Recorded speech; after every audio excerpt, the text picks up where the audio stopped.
Hello, we start with breaking news from Ukraine. Russia has carried out a major overnight attack on cities across Ukraine. At least 13 people have been killed.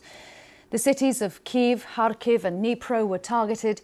6 people were killed in Dnipro and 25 were injured. 4 people were killed in Kyiv, where at least 51 were injured.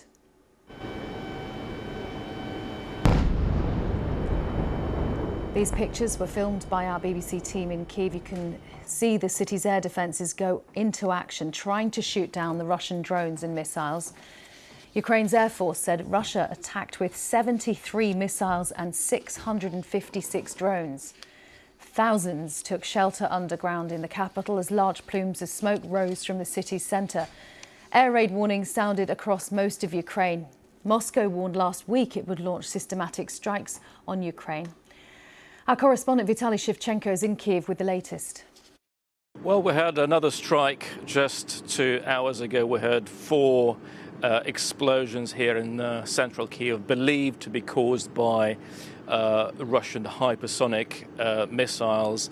And last night was a sleepless night for most residents of the Ukrainian capital. We also heard more than 12 loud bangs here in Kyiv, followed by Russian drones buzzing overhead and Ukrainian air defenses trying to shoot them down.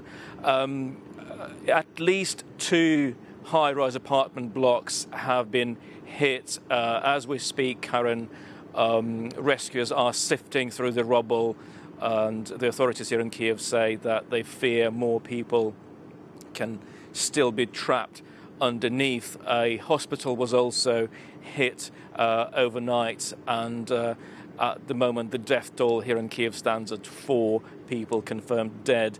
Elsewhere in Ukraine, in Dnipro, 7 people have been confirmed dead, including a rescue worker who was killed after arriving at the scene by a repeat Russian attack. There are also reports of Russian strikes in cities like Zaporizhia in eastern Ukraine, where an industrial facility was targeted, Kharkiv, Kherson, Chernihiv, and so on. As you say, Karen, this is an attack that Ukrainians had been expecting after Russia threatened to mount a campaign of relentless strikes, particularly focusing on the Ukrainian capital. And that's why so many residents of Kyiv took shelter in metro stations overnight, in basements and shelters across the city. And this is something that Russia is threatening to continue. Vitaly Shevchenko.